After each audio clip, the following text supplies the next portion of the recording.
Good morning. Good morning. I bet you thought I wouldn't make this. Do you know what? I was absolutely convinced I wouldn't make it when my alarm went off this morning. I thought, man, this is way too early.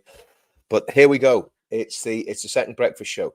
And to be honest with you, this is experimental. I'm just really doing it and seeing what happens, just logging on, seeing how many people jump on and have a look and enjoy this. What I think I'll do this morning is have a little look at some of the news that's floating about on the internet, and I'll probably share a couple of pages here and just talk about some of the stuff that's happening now, talk about some of the stuff that happened over the weekend. And again, yesterday, just reflecting on what the guys did in Southampton yesterday. And I looked at the size of the crowds when I look back, the crowd was actually a lot bigger than it seemed. So they did a really good job yesterday. I was chatting to one of the organisers last night, and he said a bottle of urine was thrown over the crowd. So again, massive failure of policing. And one of the things that I noticed when I was watching that demonstration yesterday was as soon as patriots started moving towards that bridge, which they had every right to do because they were getting attacked from the bridge. And this is something that's either a police failure or it's deliberate. There's nobody else to blame. Well, there's two people to blame for what happened when they threw that bottle of urine. Now think about that. Who was carrying that banner? Women and children. And those scumbags threw urine, a bottle of urine over women and children. So the patriots were quite right to react because the police had failed to protect them.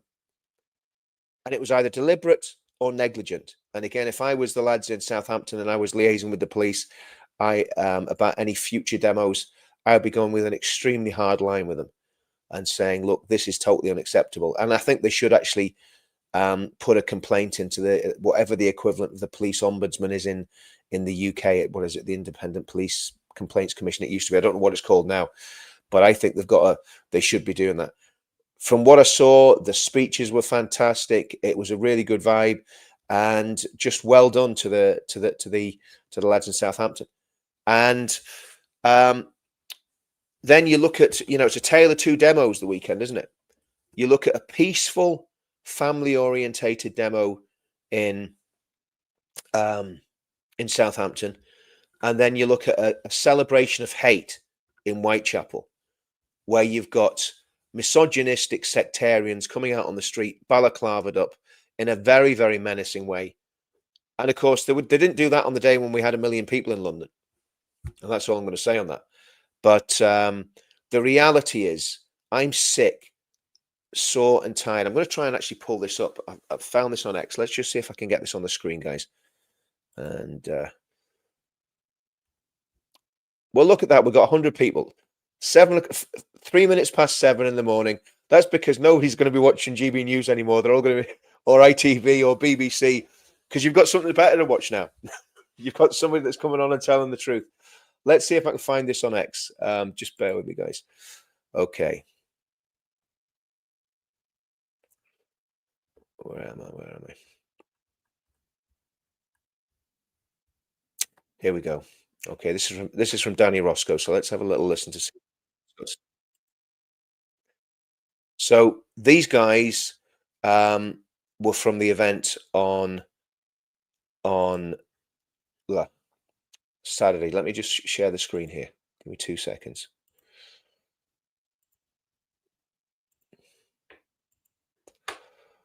Okay, I'll make that a bit bigger actually, because even at the best of times, I can't see stuff early in the morning. It's going to be a lot more difficult for you guys to read and see what we're saying here. Okay, so let's listen to what these guys have got to say. So this is from Danny Roscoe. Muslims say this is about them gathering in Whitechapel. We're here to take over your country. You can't stop us. You can try, but we're here to uphold Sharia law. Read that again. We are here to take over your country. You can't stop us.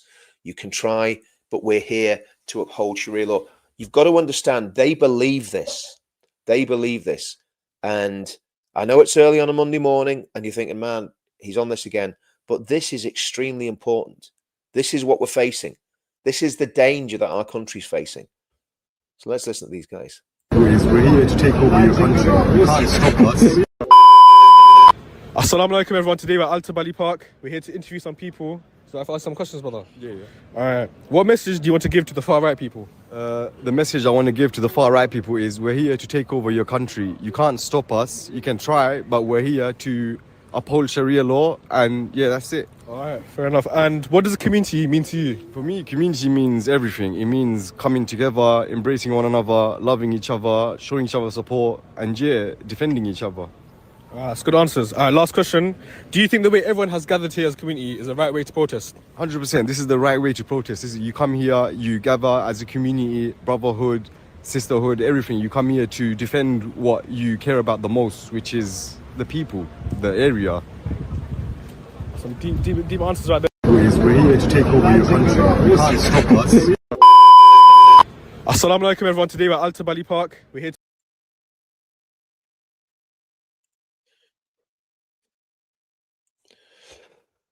So there you have it, guys. Sorry to sort of break that to you on a Monday morning in that way, but that's what we're up against. We're up against people that absolutely 100% their only interest is taking over our country and creating a Sharia state. Now, there was hundreds of people that shared that man's views, at least in that one area on Saturday, and the police completely capitulated to them. And you had the worst of the worst there. You had communists, you had Islamists, you had the worst people that you could ever come across in terms of being negative and showing the worst side of what's happening in Britain at the minute. And yet there's hardly anything talked about. Everybody, they were selling balaclavas. And says, what was the phrase they used? Cover up to win the case or something. So they were saying, wear a balaclava in case there's criminality. And I honestly think, if anybody knows me, you basically know the way I think about freedom. And again, I think freedom of speech and freedom of assembly are massively important.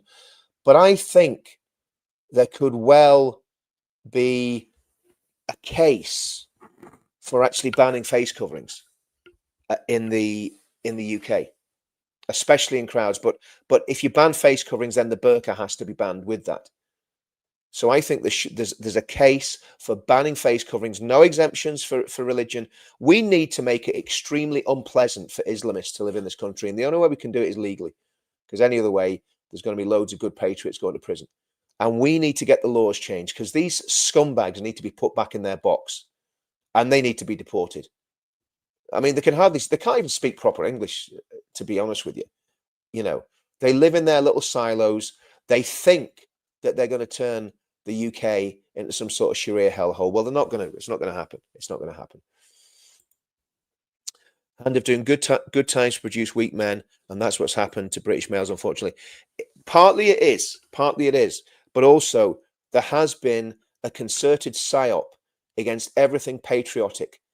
There's been a concerted psyop against everything that is good in the country since the 1960s. This has been going on. People think this is just Blair.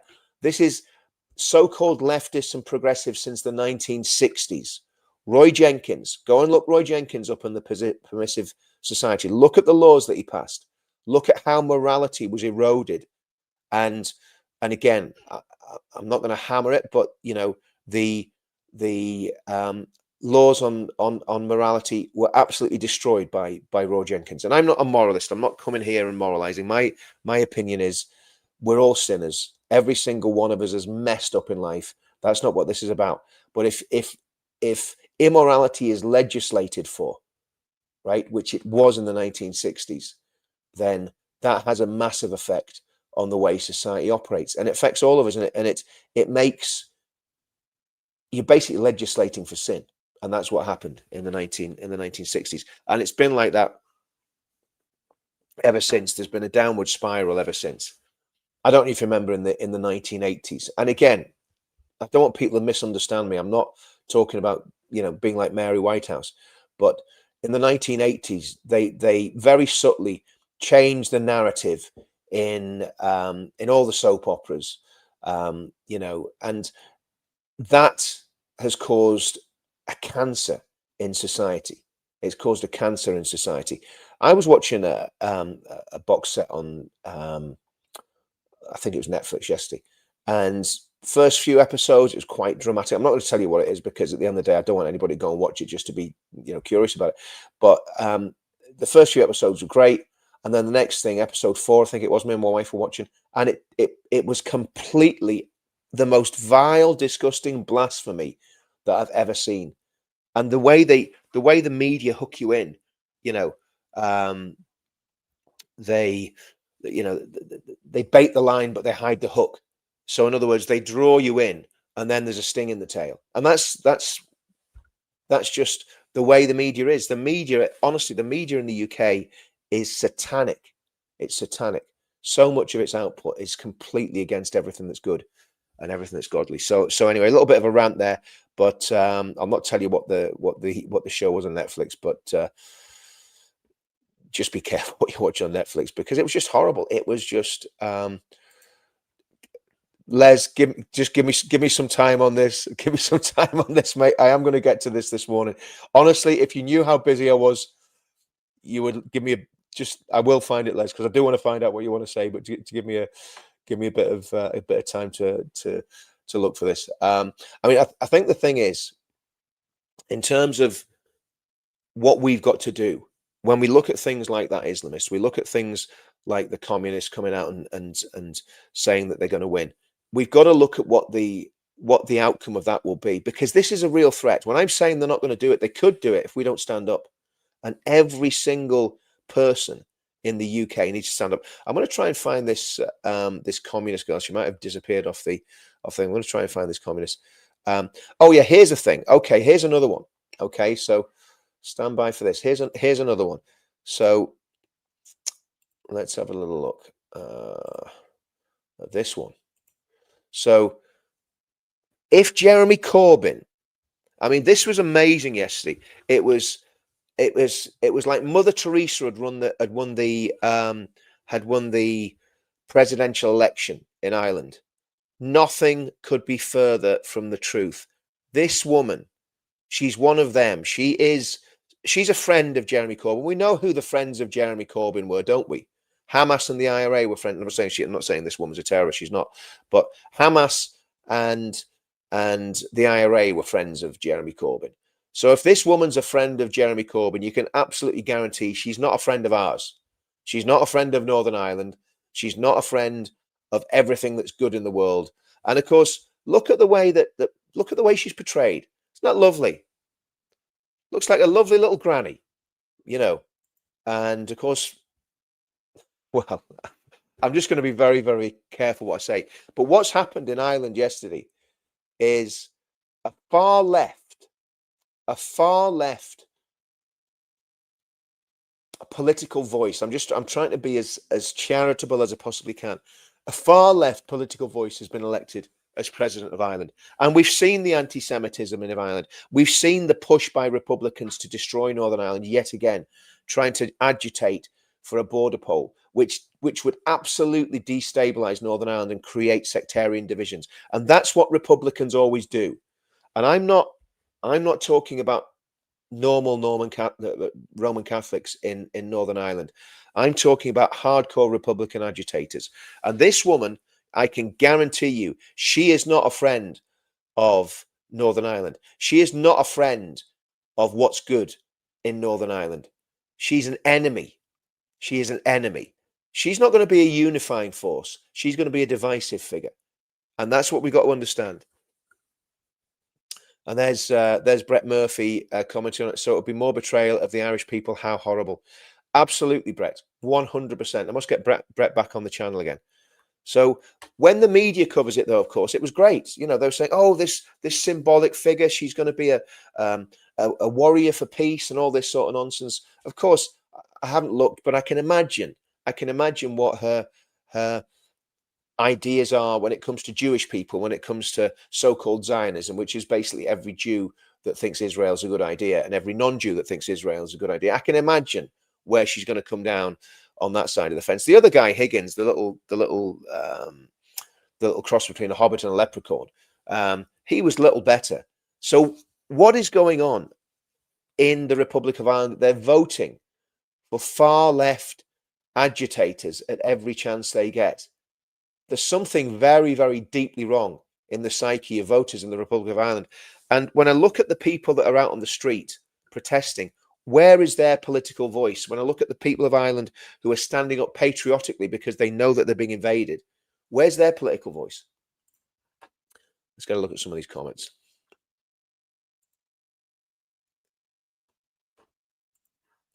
Yep, so there she is. There she is. The new president of Ireland. Absolutely wonderful. Right. The IDF will be welcome to take care of Islam in the UK in the near future. In the future soon, to be honest. Easy work for the IDF. Well, do you know what? Yeah, I mean, the reality is we've got our own military. Our own military could do it if they were actually allowed to. Ghettos springing up in inner cities, rural areas close their eyes to the menacing threat of extremist Islamists invading Britain. What I've seen in the last few weeks, people were talking about civil war. It doesn't even look like there's going to be a civil war. It's looked like there's going to be a victory parade, to be honest with you. That's what it's looking like to me. Not a civil war, but a victory parade when it comes to the Islamists.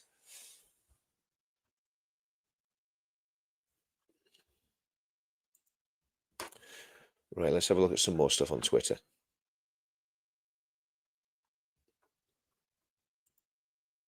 Guys, come on, what's going on here with the one finger salute, guys?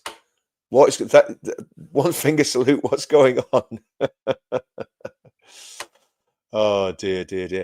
That guy there, as far as I know, again, I haven't read this story, but that guy there is the son of Hamas. I think that's the son of Hamas. He's a Christian convert. He was his father, I think, was one of the founders of Hamas. So just the boys having a little bit of fun at the expense of Hamas. And look, here's the thing about all this, right? Here's the thing about all this. This guy was at the heart of Hamas. Like I say, his father was one of the commanders. His father's probably been vaporized by the IDF now, but his father was one of the commanders, and he changed. So the reality is, people can actually change. They can actually do something different with their lives and become proper, upstanding members of the world community. But it doesn't happen enough. And what we need to see, and I keep coming back to it, the only true answer is basically is a Christian revival. The only way that we're going to change this is a worldwide global Christian revival. And if you're looking at what's happening, a lot of people are very, very, very, very nervous. Yeah, there he is, the Green Prince. You know, that is going to be. Do you know what's going to happen? Right, I'm going to tell you what's going to happen right now with that photograph. Right, all the Islamists, all the far leftists, all the Tommy haters, all the far rightists, all the the Jew hating far righties. They're going to clip that photograph, right? They're going to clip that photograph. They're going to take the son of Hamas out, and they're going to have Tommy and Abby doing the doing the one finger, the oneness ISIS salute, the sign that the blasphemous sign that says that Allah has no partners. That's what that's all about. It's about denying the Trinity. When people stick one finger in the air like that, and the Muslims, we're saying we don't believe in the Trinity. We don't believe in the God of the Bible. Yeah, I mean, this is the thing. There's all these voices in the wilderness warning about this, and yet it seems like 80% of the British public are walking around with a blindfold on, and then those useful idiots that are jumping on and supporting these nutcases. Absolute, complete insanity.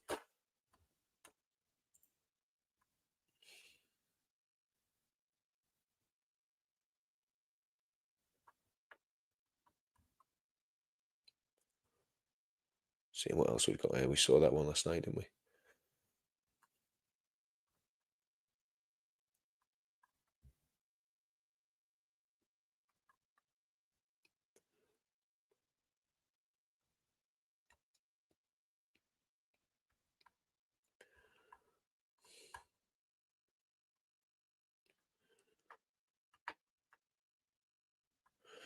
Let's listen to this. I don't know what this guy's talking about. I don't know who he is even. Ali Maraj. Obviously, he's the Muslim LBC correspondent. Let's have a look at what he's got to say. To take me back. Who is going to be repatriated? Who is going to be repatriated? First generation, second generation, third generation? Who exactly? How are they going to be repatriated? I mean, are you going to send me back to Pakistan, even though I was born here because my parents came from there? If so, have you checked with the Pakistani government if they're going to take me back? Are you going to, how is this going to work? Who's going to pay? What are you going to pay? I'll tell you what, Nick Tenconi and maybe Katie Lamb. I don't know what Katie Lamb stands for here, but maybe she's in this too. If you want to send me to Pakistan, okay, I'll set up the Lahore Broadcasting Corporation, or I might set up leading Pakistan's conversation or leading Balochistan's conversation. I don't know yet. You want to turf me out of my own country, you're going to have to pay me. And you know why? To quote the L'Oreal phrase,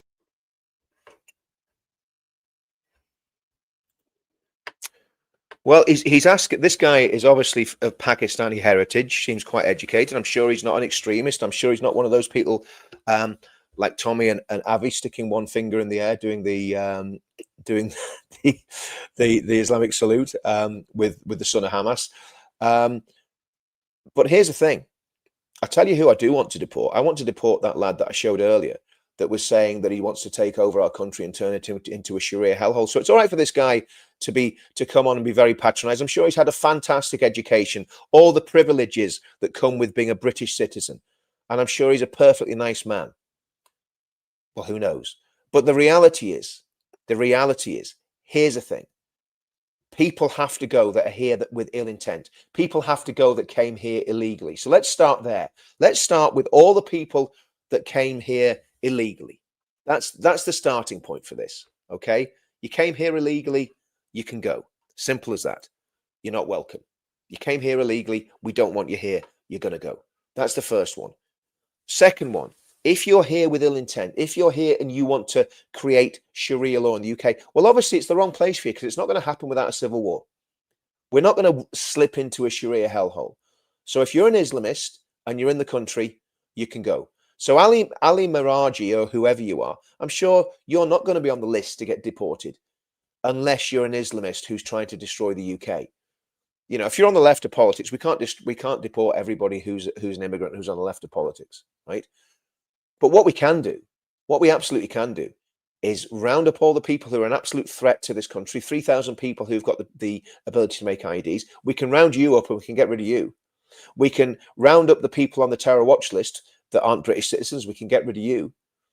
We can round up all the people that have been involved in the systematic sexual abuse of white English girls and Sikh English girls. We can round them up and get rid of them. That's a done deal. And if anybody in those communities objects to that, I'd be very surprised, because we're getting rid of the very people that are making your communities that you say that you stand against. You stand against Islamists, no doubt, Ali. You stand against grooming gangs, no doubt. You stand against people who want to strap knives to their hands and bombs to their chests and attack Jewish people, or attack Christians, or attack people out for meals, or attack the parliament. I'm sure you want all of those people gone, as we do.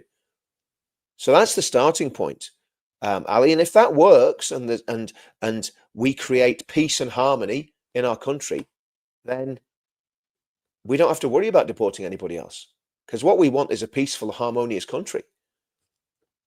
But we're going to stop it becoming an Islamist hellhole.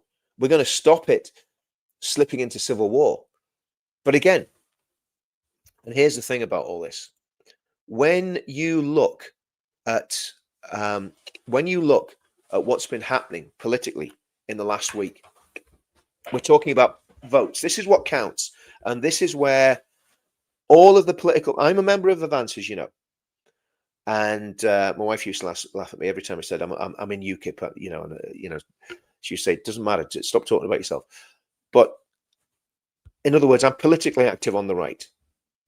But what we need to do on the right of politics, we need to make sure we start winning elections. It's all right winning a few council seats. You know, Reform did great in the council. Great, that's fantastic.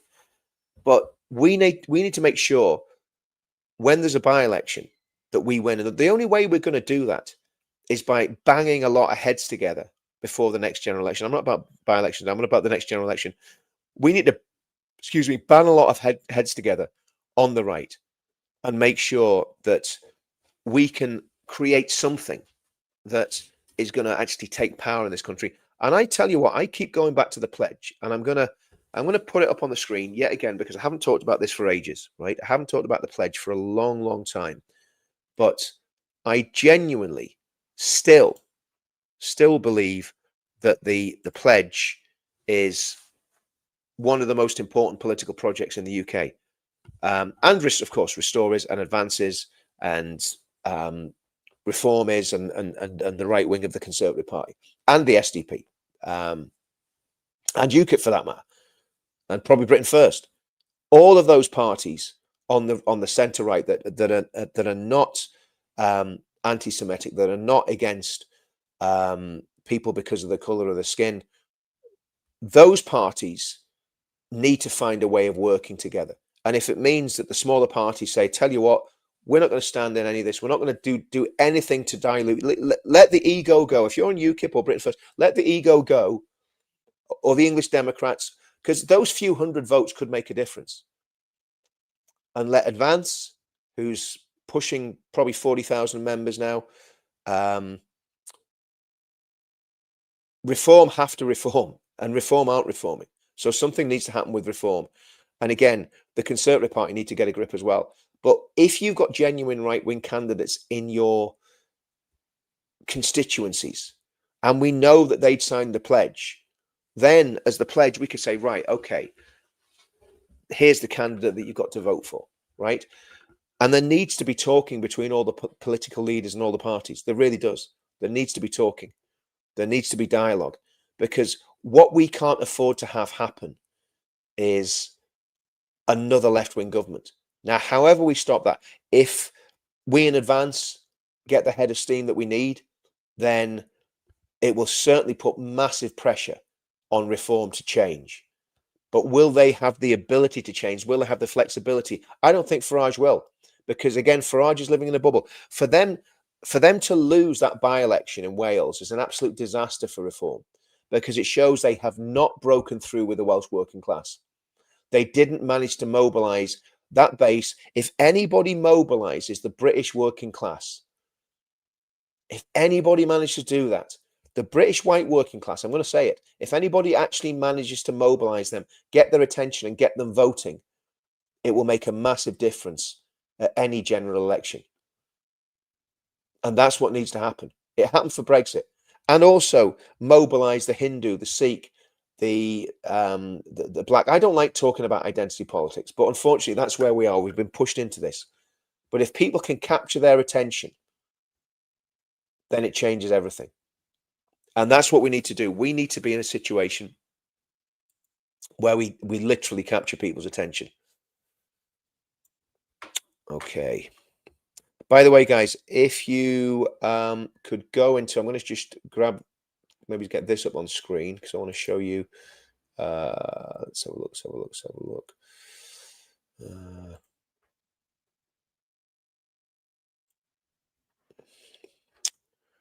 Right.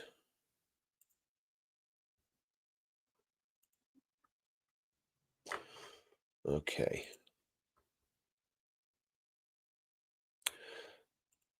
So what I want you to do, if you can, if you go into the comments, sorry, the description on the either one of these videos, and what we've got is we've got the Men of England in there, okay? Because what I really want people to do, I want people to go onto that Men of England link and download it with Amazon or iTunes. So actually buy the single. It's 99p. What we're trying to do, we're going to try and get this in the charts. I'd love to get it to number 1 for Remembrance Week. And I'm going to be talking to a few people in the movement and getting them to share it as well. So if you can just see, I know that's really faint. Let's see if I can make that full screen. Let me just put that up there like that. So there you go.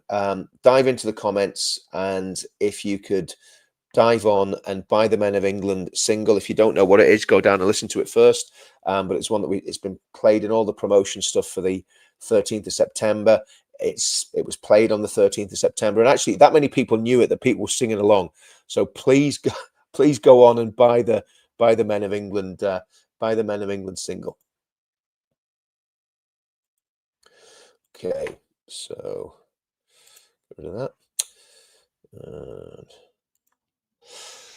So yeah, there's a lot to play for. There's a heck of a lot to play for, and we've got to get these things right, and we've got to make sure that that we have the political answers. And again, if you haven't signed the pledge, I'll pop that back up there. If you haven't signed the pledge, please go onto thepledge.org.uk and sign up. I think we've got about, it's kind of stalled because obviously we all got really excited about Advance, and I'm still massively excited about Advance. I think politically that's the way to go. But the pledge is the ideology behind all this. And if we get enough people to sign that, if we get a million people signing the pledge, then, and I know most people that are watching these videos have signed the pledge already. But if you haven't, sign it. And if you have signed it, share it with some of your friends and say, look, we need to get behind this. The pledge is a very passive thing in some ways because we don't need to be bugging people every 2 minutes. I very rarely send emails out through the system. I'm going to start doing a few more. In fact, I might send the Men of England out through it, but I'm going to send a few more. But the pledge is there to hold politicians to account. But what that can do is bring this unity together that we need on the right. If everybody signed the pledge, we know where they all stand. And if they haven't signed it, well, then we'll let people know they haven't signed it. It's as simple as that. I mean, I'm not saying we can't tell people how to vote. We can do that. But what we can say is these people have signed the pledge. Thanks, Sharon. That's brilliant. So again, that you see, this is the sort of stuff that makes things work when people are actually getting, people say, what can I do? A lot of people can't go on demos for whatever reason. Maybe it's because of their jobs, because of illness, even because of money, because it's expensive to get to demos. I mean, I would have probably gone to Southampton this weekend, but there's just no way I can, afford the time away and the financial hit on going across to England as regularly. You just can't do it. It's just impossible to sustain. Yeah. Brilliant, Terry. That's fantastic. That's great. Yeah, we've got to keep pushing this out. So all of these things, all of these little things that we've done, they all make a difference. And I know a lot of people were really downhearted. I was talking to Paul last night. Paul was really downhearted about what happened at the weekend. But I'm not going to get downhearted because the good thing is we've got to keep pushing those videos out of Islamists saying they're coming to take over the country because they're serious, and it is a serious threat to the country. And the mainstream media are trying to hide it. The mainstream media are trying to dumb it down. Yeah, absolutely, Yvonne. I mean, Wendell, I sent Wendell a text last night. He did a great job. AY audits as well. They were absolutely fantastic. And I think, Craig and the guys that were organising, I think Craig did a fantastic job comparing. It was his first demo. And like I say, Craig helped me out on the 13th with his big, he carried a sound system, pretty much him and his mates on their shoulders, big, massive sound system. And we would not have been able to control that crowd at Blackfriars Bridge if it wasn't for Craig's sound system, because there was a real bottleneck there. Nobody was moving because the police were telling them to move. And when the police tell you to do anything, a lot of people don't do it because obviously we know what the police have been like. So the police have a massive lack of trust. So the police got in touch with me. I was at the start point of the rally. The police got in touch with me and said, can you go down and get the people moving down at Blackfriars? I got down there and thankfully bumped into Craig, and Craig had his sound system there. And then we did the same up at the other end of the march when again we were getting overwhelmed at the roundabout, and incidentally it didn't work at the top end of the march because it was completely impossible to control the crowd because they were coming from all directions and the roundabout was swamped. But again, if his sound system hadn't been there, we wouldn't have been able to communicate with people. So on Blackfriars Bridge it worked. At the top end of I can't remember the street that it was, Stamford Street, wasn't it? Top end of Stamford Street, it didn't work. But thanks for that, Craig. So, and again, he smashed it yesterday. So I think it's great seeing people come forward and take leadership roles in the movement. And do you know the thing about Craig is he's not doing it for ego. See, when you see him, there's a lot of people push themselves forward. It's ego. It's me, that sort of stuff. It's all about them. It's all about building their little empires. Craig wasn't like that. Craig was just coming forward and saying, there we go. I'm going to do this. I'm taking a stand for my kids, and I hope, you know, I hope he's grounded and he keeps that humility. And all of them. I mean, Lee as well. I don't know if Lee doesn't probably. I'm not going to. Lee doesn't push himself forward, but you know, he knows who he is, and yeah, fantastic.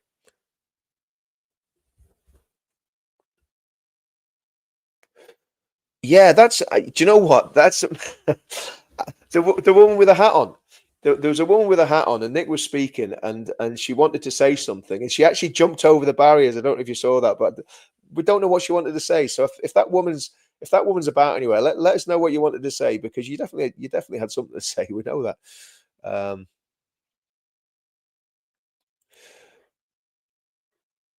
Yeah, I saw that. I mean, again, this is the problem. There was some apparent, and I don't know who they were, but apparently they were from some very far right organization turned up. And again, this is a problem, because we've constantly been battling to keep the real far right out of our movement for as long as I've been doing it. So what, 10 years? You know, we've constantly been pushing to keep these people out of the situation, out of the marches, sorry. And again, they turned up, and the problem is they're getting traction because people are getting scared and they're thinking we need to have a more a hard line approach, but you don't. What we're doing is working. The plans that we made in that meeting in, it was 2024, wasn't it? Yeah, that meeting in Fleet Street in 2024. The plans that we had and we have are going to work if everybody gets behind them, and if everybody, again, if all egos are put aside and everybody goes, this is what we're going to do, not what I'm going to do. It's not about, you know, I saw Nick yesterday saying, I'm your leader. No, Nick, you're not the leader. I'm sorry. You're the leader of UKIP. Okay, you're leader of a very, very small political party. You can't go to a demo and tell everybody you're their leader, because you're not. That's narcissism. I'm just going to call it out. Okay. The reality is there are many people in leadership positions, leadership roles in this movement. I've never heard Tommy say, I'm your leader, ever. Never heard him say it. And I've been following him since he started the EDL, right? He's never once said that he is our leader. So sorry, Nick, ego's got to go. And you need to learn that you've got to bring people with you. And again, you know, that's all I'm going to say on that one. You know, the reality is the only leader of any of us is God. Okay. And I don't think Nick's been promoted quite that high yet. Anyway. Okay. Islam is not welcome here. Never had been, never will be. And yeah, exactly. That's exactly what I thought. I just thought that is very, very, very, very, very dangerous. Very dangerous. And I think, look, if people call me out when I do stuff wrong publicly, it's absolutely fine. I take it on the chin. And I think when somebody does something, you know, that I think is just a bit off, I'm gonna call it out. Yep, getting high on his own supply. I am your leader. Yeah, absolutely. Nick's a great activist, and he does a great job. And look, obviously, you know, if it wasn't for UKIP, there wouldn't have been the response from the Islamists on Saturday for the UKIP demo. So that was great, because they called that demo. Basically, the Islamists came out to protest against it, and we saw exactly what the Islamists were. So that is a massive tick in the box for UKIP doing that. But again, we've just got to be very careful what we say and how we say it, because we cannot afford to destabilize our movement. And again, if I see something wrong, I'll call it out. Okay, Tommy's been trying to keep the far right of our movement. Tommy has. One of the first acts Tommy did was burned the swastika with his black mates, right? So, and in terms of ideology, I am 100% aligned with Tommy Robinson. 100%. I think he's absolutely Absolutely 100%, you know, on the ball with that, with his ideology, and I've always believed that. And again, what's happening spiritually with Tommy, I think, is amazing. I showed it last night, but when you look at how God's obviously, um,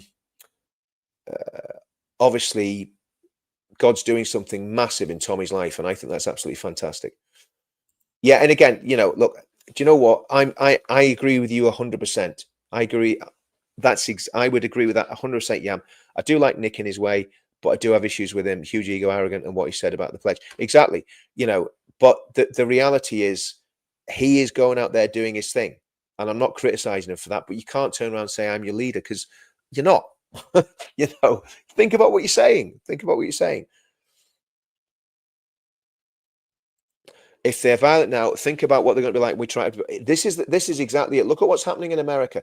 What's going to happen if we win power? Okay, if we win, yeah. By the way, guys, jump into the comments there. It's not the comments. Jump in the description and download Where Are the Men of England. When we get power, and on about the right in general, advance.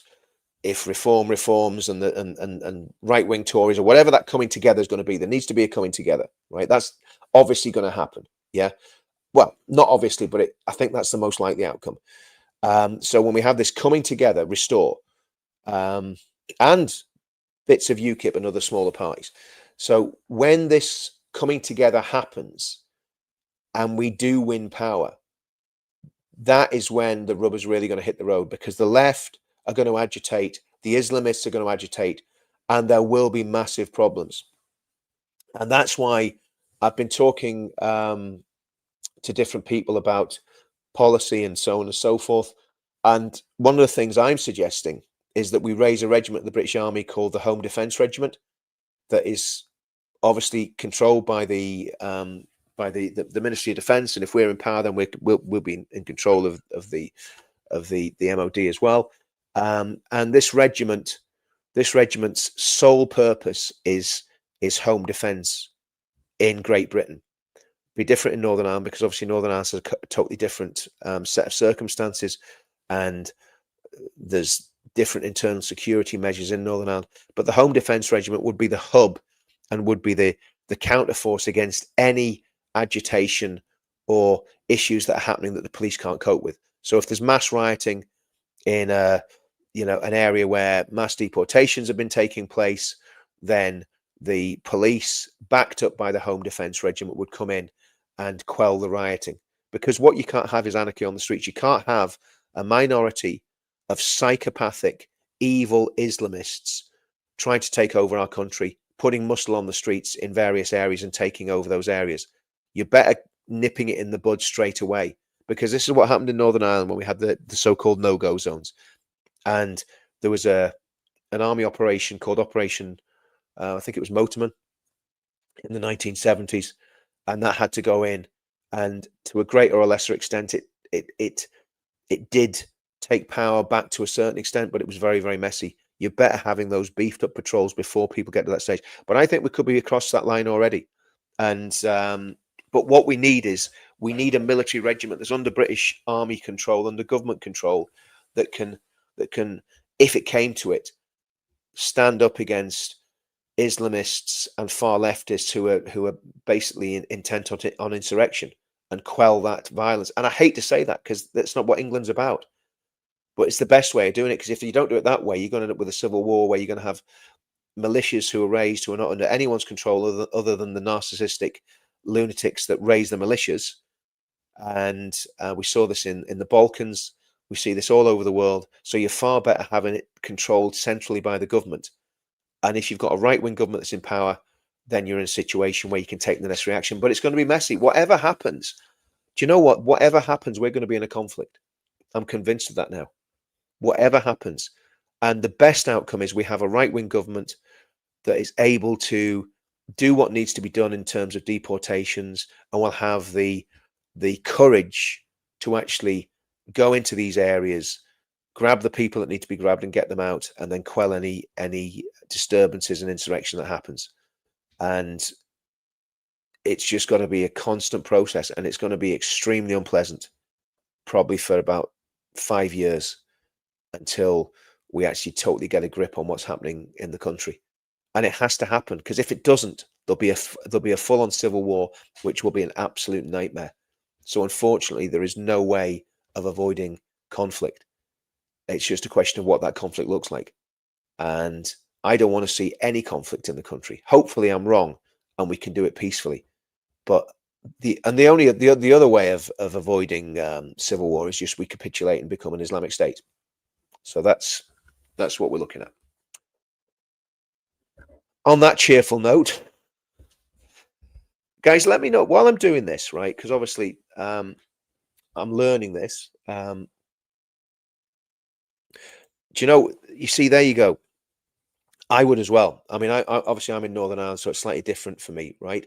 But I've got the plan. I've costed it. I've worked out what the command and control structure would be, and how it would all work. You'd also have a surveillance element to it, which would be trained by special reconnaissance regiment people, so that you can actually get people into these areas, gathering intelligence on the wrong uns and on people that are causing problems. Because we are in that situation now. When you look at that, look at Aston, the threats from Aston, and actually, do you know what? I'm going to try and find this here, right? Because this really annoyed me yesterday. See if I can find this. Just bear with me 2 seconds. Oh, what's this guy's name?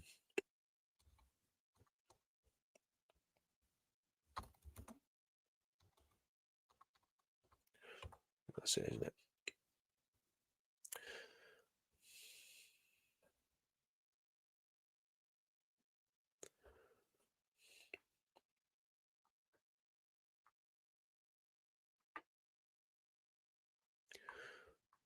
Right, here we go. So let's have a look.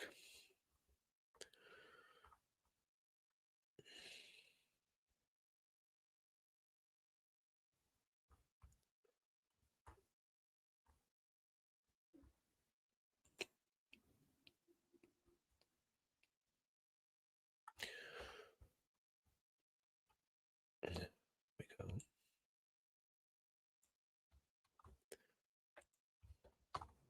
May well be this guy blocked me.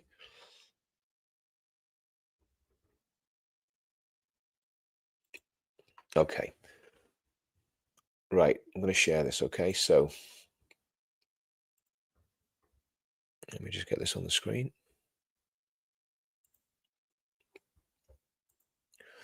So this fella here, Ahmed Yaqub. Now, without a shadow of doubt, this guy's an Islamist, okay? He was on talk radio yesterday saying that he doesn't want a two-state solution for Israel, okay? He wants a one-state solution. It wasn't yesterday, it was last week sometime when all this stuff was going on. So I don't know if we can find the actual clip of him talking. I think we can. Here we go. Okay, here we go. And you want Palestine to exist. You want a two. Welcome, Ahmed. Okay, so right, let me just get this full screen so you can see it. Welcome, Ahmed Yaqub, who is also a lawyer. Welcome to the show, Ahmed. Good evening, Samara. Thank you very much for having me. This is right. This is a video of you talking about the goal of Zionism, how it was founded. I mean, you're acting like being Jewish is some sort of new world order. Ahmed, what did you mean by that? I mean, all I can see is an extremely anti-Semitic video. No, it's got nothing to do with anti-Semitic, and it's nothing to do with it's nothing to do with being anti-Jewish. I have Jewish friends. And you just said Jews are trying to take over the world. I highly respect Judaism as a religion. Zionism is not a religion. Zionism means that you want Israel to exist and you want Palestine to exist. You want a two-state solution. I believe in a one-state solution where Muslims, Jews, and people of other faiths lived in peace and harmony. Welcome, Ahmed Yaqub, who is also a lawyer. Welcome to the show, Ahmed. Good evening, Samara. Thank you very much for having me. This is right. This is a video of you talking about the goal of Zionism. How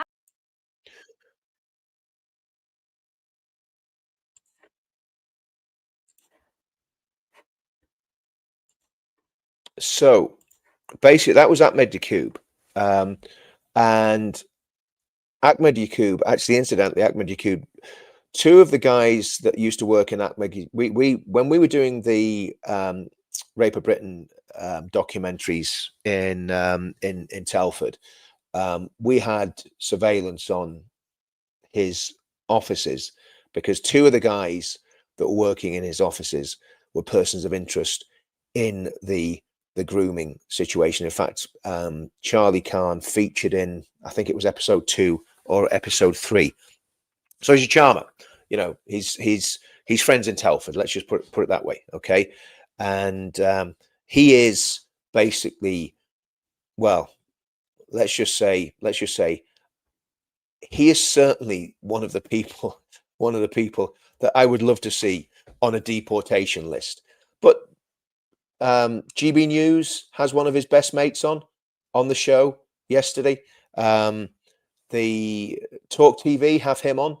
Now, here's the thing about this, right? Putting aside what he believes or doesn't believe, you know, I know what I believe about him. He's certainly an Islamist. But putting aside what he believes or doesn't believe, right? He basically gets on Talk TV. You wouldn't see any of Tommy Robinson's associates on Talk TV. You wouldn't see me on Talk TV. They don't come and ask me to appear on the show. They don't come and ask, you know, Sargon of Akkad. They don't come and ask Paul Joseph Watson to be on the show. They don't come and ask anyone who's been doing right-wing activity for the past 10 years or 20 years or whatever onto the show. But they'll have Islamists on their shows who have quite clearly said they're not here to take part, they're here to take over. So I think we've got to be very, very aware that the cards are very much stacked against us. You know, they won't even have Ben Habib on their show anymore. They'll have Islamists on the show, but they won't have Ben Habib on the show. Ahmed Yakub said that he wanted a one-state solution, which goes before the Balfour Declaration. In other words, he wants the Ottoman Empire. It's the caliphate. That's what they're looking for. That's what they're looking for. Oh, craziness. Absolute craziness. He has friends in Telford. Love says it all. Well, nothing well said. Exactly. Look, I know who is working there. I know who they are. We've got all the information. We did all the research on them. We had people in his offices. So we know all about him and his pals. We know all about him and his pals. Oh, man. Yeah, exactly. Ben Habib's a threat to Farage, hence him not having on GB News. Oh, yes, the other good news from the weekend. I announced on Friday in Bangor in Northern Ireland, a little speech, that Ben Habib is going to be organising Advance UK in Northern Ireland. It went down extremely well. So hopefully there's going to be lots of new members coming up. I'm going to put the video up later on today. But yeah, that's another reason to celebrate. I think everything looks really grim. But one of the things that has encouraged me most about what's happening at the minute is everybody's talking about Christianity. And in deep ways. People aren't just talking about Christianity as a counter to Islam. People are talking about Christianity. Liam Tufts last night did an interview with Ricky Doolan. Absolutely magnificent. Masterful. And Ricky is 100% genuine lad. 100% enthusiastic. And if you get the chance, go onto Liam's channel and watch the interview with Ricky Doolan. I thought he did absolutely brilliantly yesterday. So there is movement, and the only way we're going to beat this is through faith. The only way you can fight a spiritual war is through spiritual means. And I know I keep harping on about it, but it's just the truth. We've tried everything else and it doesn't work. You know, we've tried everything else, it doesn't work. Yeah, we're the media now. No more gaslighting. Exactly. Absolutely. Absolutely.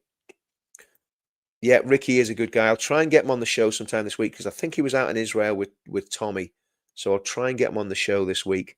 Right, let's get back to having a look at what's happening. See if I can find some more stuff here for you.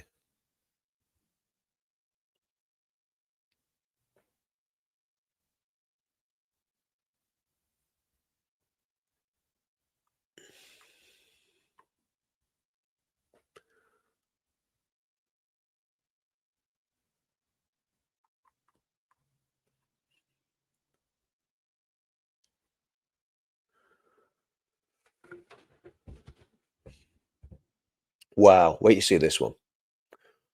Wait, you see this one. Let's drop this back in the channel.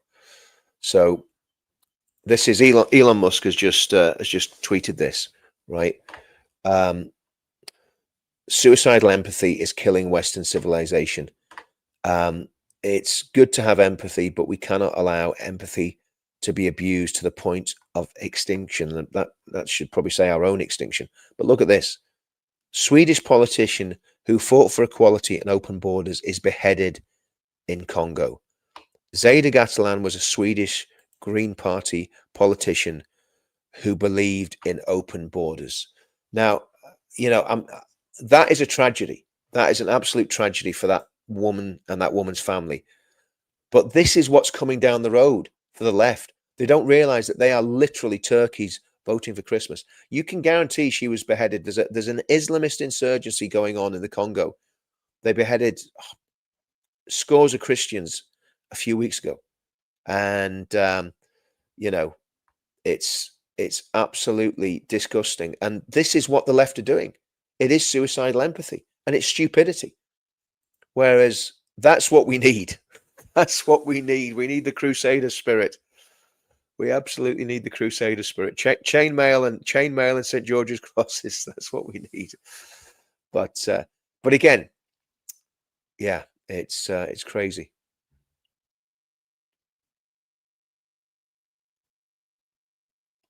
I mean, look at this. Look at this for black. Enormous. I mean, it's one of the Mama people. I'm here today with Faisal by. Big day is the 20th. Guy no more people. I'm here today with Faisal by Saturday before the 25th. Big day is the 25th, which is next Saturday. We urge the local community, brothers, Barayo.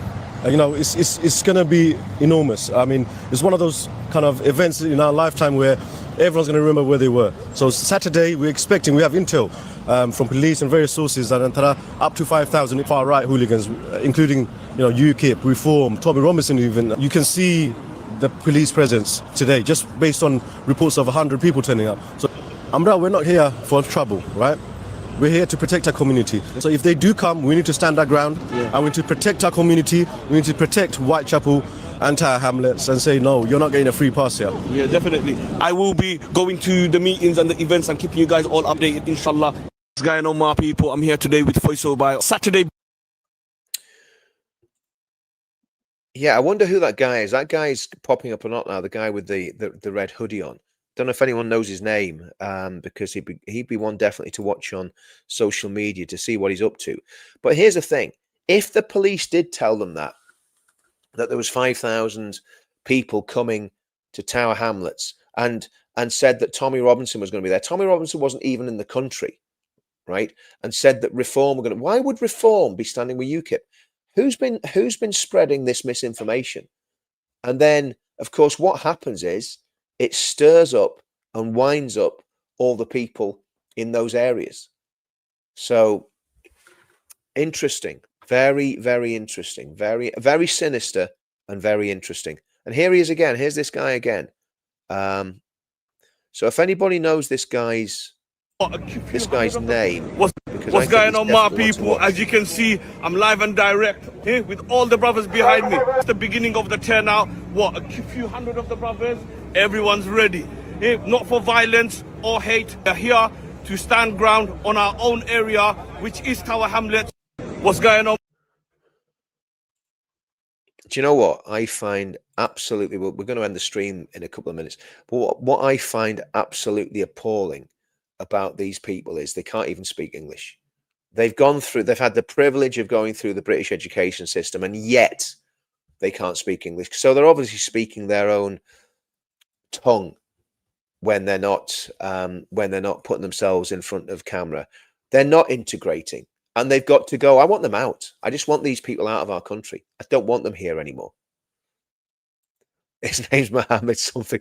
That narrows it down, Ginger Beard, to 50% of the population of Tower Hamlets. Oh, brilliant! That's good stuff. That's good stuff. They are such knuckleheads. But the problem is, listen, they're the ones that can mobilize and put thousands of people on the streets of a city. The problem that we've got in with the rest of the people of the UK is that we can't mobilize people in the numbers that they can, and it's a big problem.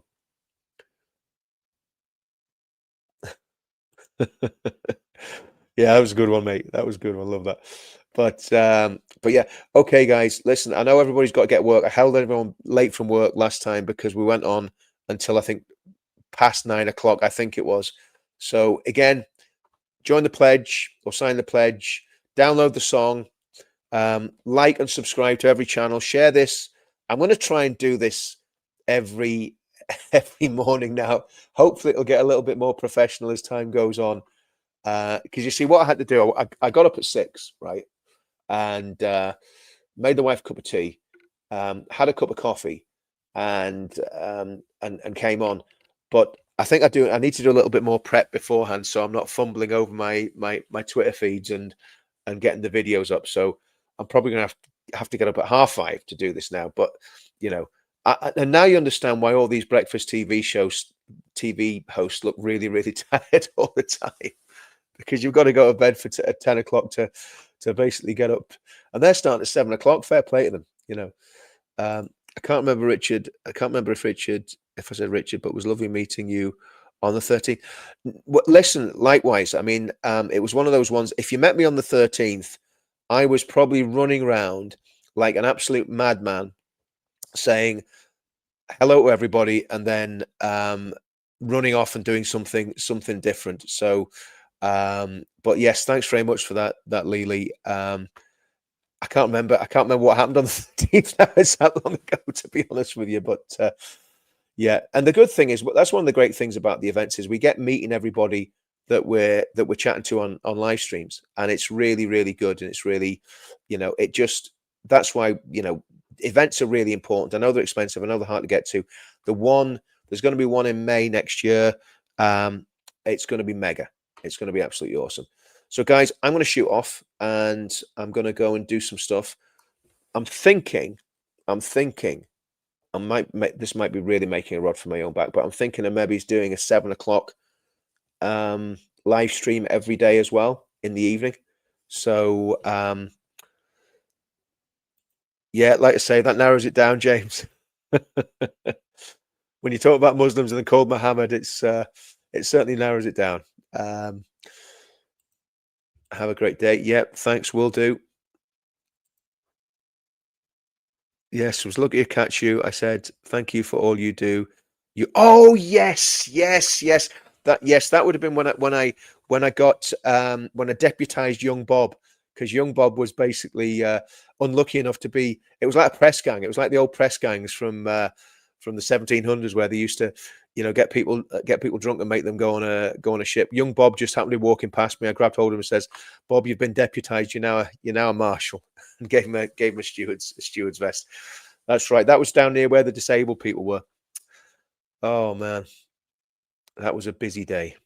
Ricky Doolan will no longer call me by my YouTube name. He told me last night after laughing. Oh dear.